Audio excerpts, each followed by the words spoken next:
Assalamualaikum warahmatullahi wabarakatuh.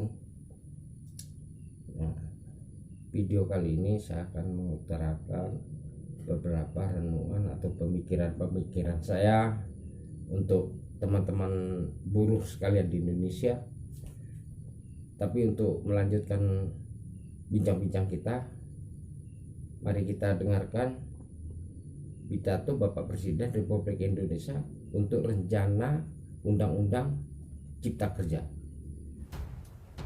Assalamualaikum warahmatullahi wabarakatuh. Bapak, Ibu, saudara-saudara sebangsa setanah air, pagi tadi saya telah memimpin rapat terbatas secara virtual tentang Undang-Undang Cipta Kerja bersama jajaran pemerintah dan para gubernur. Dalam undang-undang tersebut terdapat 11 klaster yang secara umum bertujuan untuk melakukan reformasi struktural dan mempercepat transformasi ekonomi. Adapun klaster tersebut adalah urusan penyederhanaan perizinan, urusan persyaratan investasi, urusan ketenagakerjaan, urusan pengadaan lahan, urusan kemudahan berusaha, urusan dukungan riset dan inovasi, urusan administrasi pemerintahan, urusan pengenaan sanksi, urusan kemudahan pemberdayaan dan perlindungan UMKM, urusan investasi dan proyek pemerintah, serta urusan kawasan ekonomi. Dalam rapat terbatas tersebut, saya tegaskan mengapa kita membutuhkan Undang-Undang Cipta Kerja. Pertama, setiap tahun ada sekitar 2,9 juta penduduk usia kerja baru, anak muda yang masuk ke pasar kerja, sehingga kebutuhan atas lapangan kerja baru sangat-sangat mendesak. Apalagi di tengah pandemi, terdapat kurang lebih 6,9 juta pengangguran dan 3,5 juta pekerja terdampak pandemi COVID-19.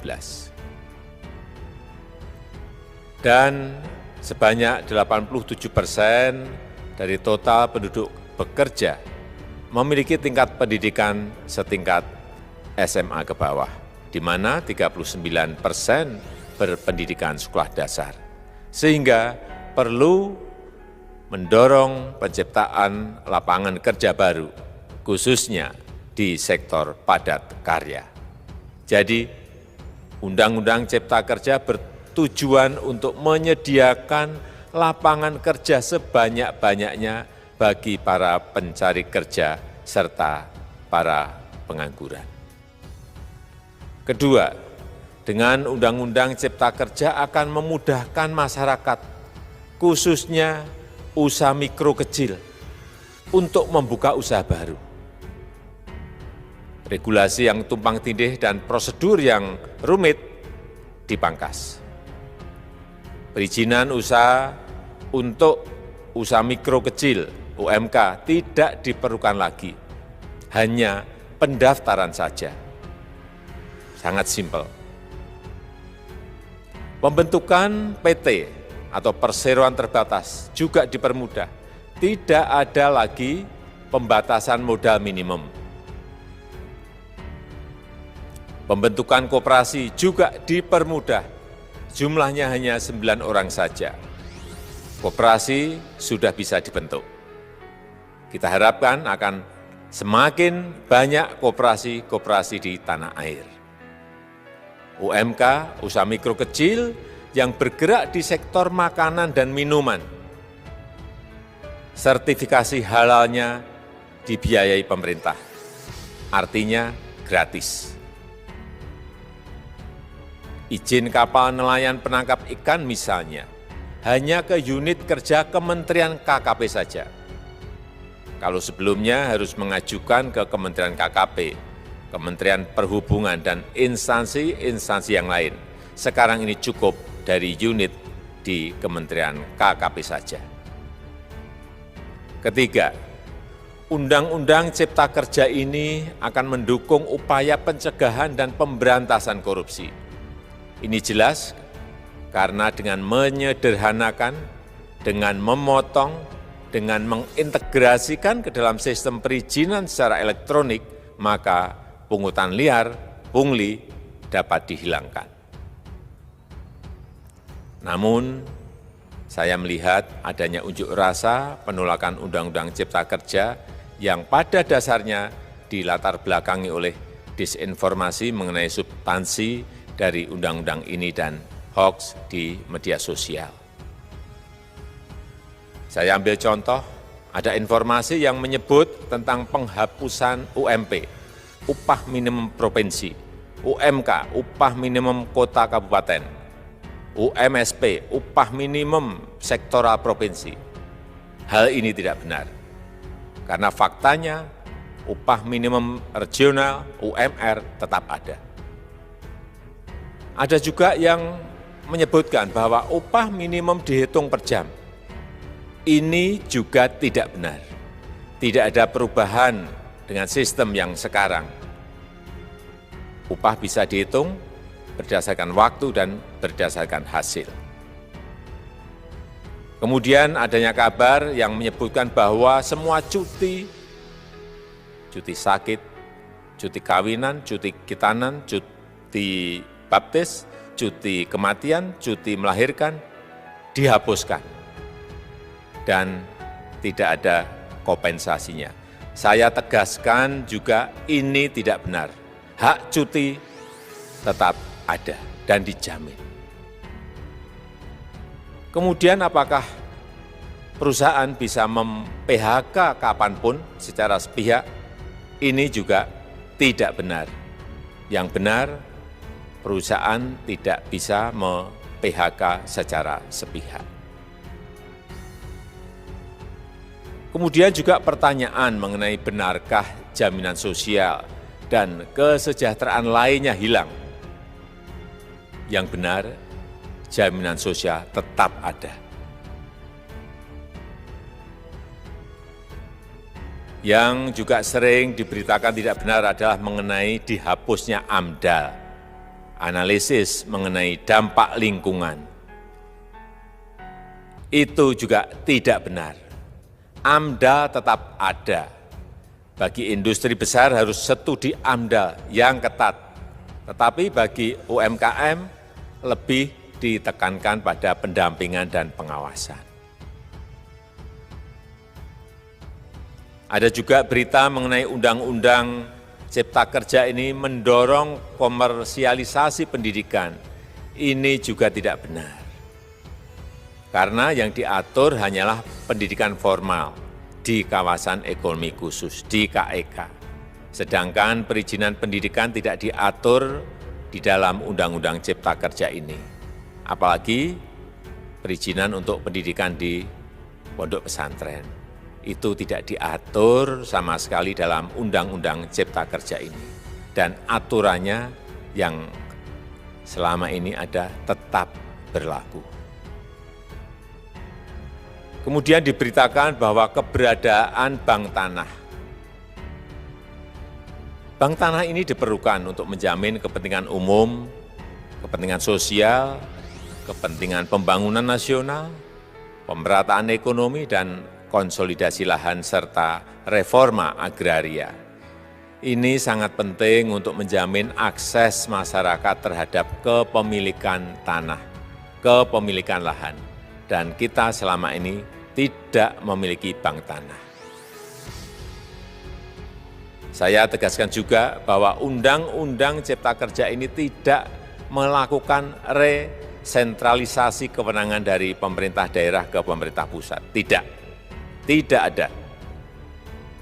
Perizinan berusaha dan pengawasannya tetap dilakukan oleh pemerintah daerah sesuai dengan NSPK, norma, standar, prosedur, dan kriteria yang ditetapkan pemerintah pusat. Ini agar dapat tercipta standar pelayanan yang baik di seluruh daerah.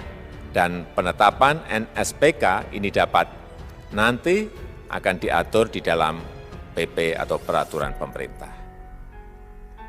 Selain itu, kewenangan perizinan untuk non-perizinan berusaha tetap ada di Pemda, sehingga tidak ada perubahan. Bahkan kita melakukan penyederhanaan, melakukan standarisasi jenis dan prosedur berusaha di daerah. Dan perizinan berusaha di daerah diberikan batas waktu. Ini yang penting di sini. Jadi ada service level of agreement. Permohonan perizinan dianggap disetujui bila batas waktu telah terlewati. Saya perlu tegaskan pula bahwa Undang-Undang Cipta Kerja ini memerlukan banyak sekali peraturan pemerintah atau PP dan peraturan presiden atau Perpres. Jadi setelah ini akan muncul PP dan Perpres yang akan kita selesaikan paling lambat 3 bulan setelah diundangkan. Kita pemerintah membuka dan mengundang masukan-masukan dari masyarakat dan masih terbuka usulan-usulan dan masukan dari daerah-daerah. Pemerintah berkeyakinan melalui Undang-Undang Cipta Kerja ini jutaan pekerja dapat memperbaiki kehidupannya dan juga penghidupan bagi keluarga mereka. Dan kalau masih ada, jika masih ada ketidakpuasan terhadap Undang-Undang Cipta Kerja ini, silahkan mengajukan uji materi atau judicial review melalui MK, Mahkamah Konstitusi.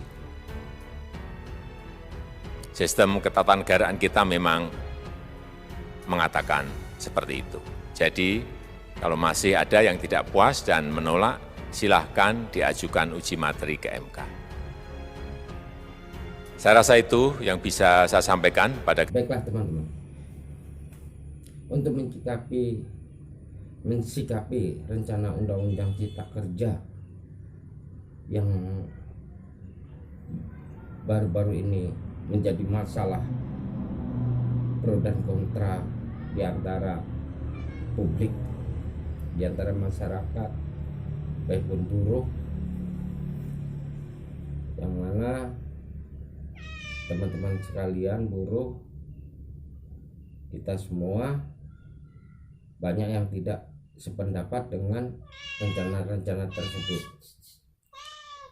Maka dengan ini, dengan pidato Bapak Presiden ini, mungkin kita semua dapat berpikir lebih jernih dan lebih bijaksana, bahwasanya rencana undang-undang betul-betul diciptakan, digodok menjadi sebuah undang-undang untuk kita semua, terutama kita sebagai buruh di negeri ini. Dengan kata lain, secara jelas dan gamblang Bapak Presiden telah menjelaskan hal-hal apa rencana-rencana undang-undang tersebut untuk kita semua. Kalau menurut saya, apakah kita masih tidak percaya dengan pidato Bapak Presiden? Apakah masih kita tidak percaya dengan beliau? Apakah beliau Bapak Presiden kita mau berbohong, mau bikin hoax? Saya rasa tidak, teman-teman. Mari kita berpikir bersama-sama. Jadi dengan penjelasan Bapak Presiden itu, kita sedikit berpikirlah. Tidak semua rencana undang-undang mungkin bisa kita terima dengan 100%. Tetapi saya mengajak teman-teman semua, kita berbijaksana sedikitlah. Kalaupun ada kekurangan sedikit banyaknya, itu wajar. Dan kita juga ada wadah. Kita bisa mengajukan judicial review ke MK. Kalau kita berpikir panjang lagi dengan kejadian yang baru lalu, siapa yang jadi korban, teman-teman sekalian? Ataupun itu Bapak aparat penegak hukum atau secara gamblangnya kepolisian atau TNI ataupun kita sebagai masyarakat, siapa yang jadi korban? Mari kita berpikir bersama-sama. Siapa yang jadi korban? Tetap kita semua, saudara-saudara sekalian. Tetap kita semua sebagai saudara, sebangsa dan setanah air, rekan-rekan kita, anak-anak kita. Mari kita berpikir panjang lagi. Apa iya anak STE, anak-anak sekolah, kita aja yang lebih tua dan sedikit banyak ikut mempelajari rencana undang-undang, kita aja nggak paham, apalagi mereka ikut turun ke jalan yang nggak jelas apa tujuannya. Nah, marilah kita bersama-sama berpikir. Saya tidak memihak ke sana kemari. Kita berpikir untuk bangsa dan negara kita. Kalau kita begini terus, apa akan jadinya negara kita? Kalau sudah demo, perusakan di sana sini terjadi, pemukulan di sana sini terjadi, kita saling menyakitkan satu sama lain. Yang kita sakiti siapa? Kita di antara kita juga, masyarakat dan bangsa ini. Oke, kita kaji lagi lebih lanjut. Kita cermatin lagi lebih lanjut. Kita berpikir cerdas sedikit lah, bahwasanya pemerintah saat ini atau pemerintah yang di bawah kepemimpinan Bapak Jokowi sudah sangat banyak bagaimana dia ingin memajukan dan mensejahterakan masyarakat ini. Cuman nggak begitu juga semua instan langsung memperoleh kesejahteraan, enggak juga. Setahap demi setahap kita jalani. Mungkin awal rintangan pasti itu ada. Oke. Kebijaksanaan salah satu beliau. Desa pun diberi otonomi untuk mengurus desanya sendiri dengan dibiayain, dikasih dana oleh negara untuk membangun daerahnya sendiri, desanya sendiri sesuai dengan kapasitas desa itu masing-masing. Kurang apa lagi? Bukan itu aja, dari kesehatan, pendidikan.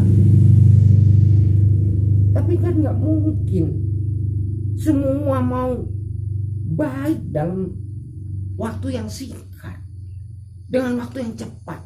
Semua pakai proses. Ini marilah kita berpikir bersama-sama, terutama kita yang sebagai orang-orang bawah. Kita berpikir bersama-sama. Seandainya kita terus-terusan begini, sedikit-sedikit kita nggak sependapat dengan negara, dengan pemerintah, sedikit-sedikit demo dengan merusak, menyakiti sesama kita, menjadi apa negara kita, saudara-saudara, teman-teman sekalian?